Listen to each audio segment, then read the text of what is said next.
اعوذ باللہ من الشیطان الرجیم بسم اللہ الرحمن الرحیم۔ الحج حج کے اشہر مہینے معلومات معلوم ہیں، فمن فرض پس جو کوئی لازم کر لے فیہن ان میں الحج حج، فلا رفث پس نہ تو عورتوں کے ساتھ صحبت کا تذکرہ ہو، ولا فسوق اور نہ کوئی گناہ، ولا جدال اور نہ کسی سے جھگڑا، فی الحج حج کے دوران، وما تفعلوا اور جو تم کرتے ہو، من خیر کوئی بھلائی، یعلمہ اللہ اللہ تعالیٰ اسے جانتا ہے، وتزودوا اور زاد راہ ساتھ لے لیا کرو، فإن پس بے شک خیر الزاد بہترین توشہ التقوی تقوی ہے، واتقون اور مجھ ہی سے ڈرتے رہو، یا اولی الالباب اے عقل والو۔ سورہ بقرہ کی آیت نمبر 197 آج کے درس میں شامل ہے۔ حج کے مہینوں کے بارے میں فرمایا کہ وہ معلوم ہے۔ حج کے مہینے کون سے ہیں؟ یہ شوال کا پورا مہینہ، ذیقعد کا پورا مہینہ اور ذی الحجہ کے 10 دن، یعنی 2 ماہ اور 10 دن ہیں کہ ان کو حج کے مہینے کہا گیا ہے۔ تو جس شخص نے حج کرنا ہے تو ظاہر ہے وہ انہی دنوں میں حج کی نیت کرے گا، اور حج کی نیت کرنا کیا ہے؟ اس کا احرام باندھنا ہے۔ تو جب ایک شخص نے شوال یا ذیقعد کے مہینے کے اندر یا ذی الحجہ کے ابتدائی دنوں میں حج کا احرام باندھ لیا تو گویا اس نے اپنے اوپر حج کو لازم کر دیا۔ اب جب اس نے احرام باندھ لیا تو احرام باندھنے سے لے کر حج کے مناسک سے فارغ ہونے تک ہر قسم کے خلاف شریعت اعمال، گناہ کے کام، جنگ اور جدل، لڑائی جھگڑا، گالم گلوچ، اس طرح کی اور ایسے ہی فحش کلام، ان سے بچنا اس احرام والے شخص کے لیے، اس حج کی نیت کرنے والے شخص کے لیے ضروری قرار دیا گیا۔ پھر اللہ رب العزت ارشاد فرماتے ہیں کہ تم جو بھی نیک کام کرو، نیکی چھوٹی ہو یا بڑی ہو، یعلمہ اللہ اللہ تعالیٰ کے علم میں ہے۔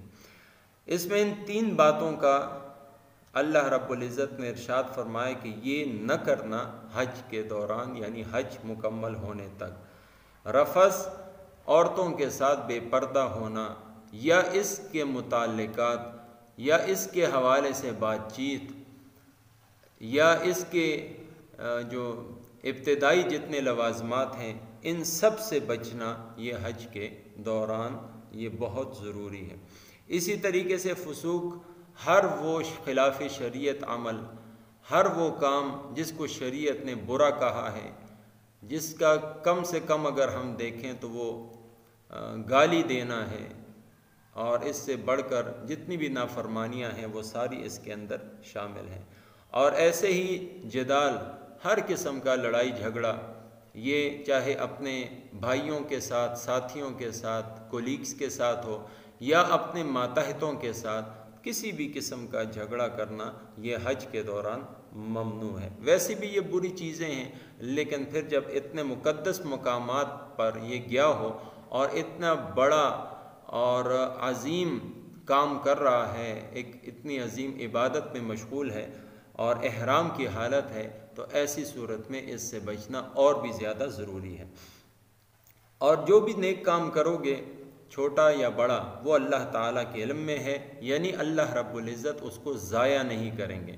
یہ نہیں کہ نیکی کر اور دریان میں ڈال، بلکہ نیکی آپ نے کی ہے وہ اللہ تعالیٰ کے علم میں ہے، اور جتنے اخلاص کے ساتھ کی ہے اللہ تعالیٰ اس کے مطابق آپ کو اس کا اجر اور بدلہ عطا فرمائیں گے۔ فَمَن يَعْمَلْ مِثْقَالَ ذَرَّةٍ خَيْرًا، یعنی ذرے کے برابر جو سورج کی روشنی میں بھی نظر نہ آتا ہو، اس سے بھی چھوٹا ایک پارٹیکل یا ذرہ ہے، اس کے برابر آپ نے ایک نیک عمل کیا ہے، وہ اللہ تعالیٰ آپ کو اس کا اجر اور بدلہ بڑھا چڑھا کر دیں گے۔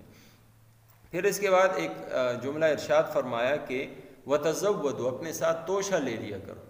عربوں میں یہ ایک رواج تھا کہ گھر سے نکلتے ہوئے حاجی کچھ بھی ساتھ نہیں لے کر جاتا تھا، نہ مال، نہ کھانا، نہ کچھ اور پھر جب راستے میں وہ فقر اور فاقے سے تنگ ہوتا تھا تو پھر لوگوں سے مانگنا شروع کر دیتا تھا، گدا گری شروع کر دیتا تھا۔ تو اللہ تعالیٰ نے ارشاد فرمایا کہ وَتَزَوَّدُوا، حج کے لیے نکلتے ہوئے زاد راہ لے لیا کرو، توشہ لے لیا کرو، جو ضروریات تمہیں پیش آ سکتی ہیں اس کے لیے پہلے سے بندوبست کر لیا کرو۔ فَإِنَّ خَيْرَ الزَّادِ التَّقْوَىٰ، اور بہترین توشہ انسان کی پوری زندگی کے لیے اگر دیکھا جائے تو وہ تقویٰ ہے، پرہیزگاری ہے۔ یا پھر اگر اس جملے کے ساتھ ہم ملا کر، پہلے لفظ کے ساتھ ملا کر اگر اس کا ترجمہ کریں گے تو وہ یہ ہے کہ یہ گداگری سے بچنا یہ بہترین توشہ ہے۔ یعنی تم اپنے ساتھ کچھ لے جاؤ اور راستے میں کسی کے محتاج نہ ہو، یہ بہتر ہے اس چیز سے کہ راستے میں لوگوں سے مانگتے پھرو۔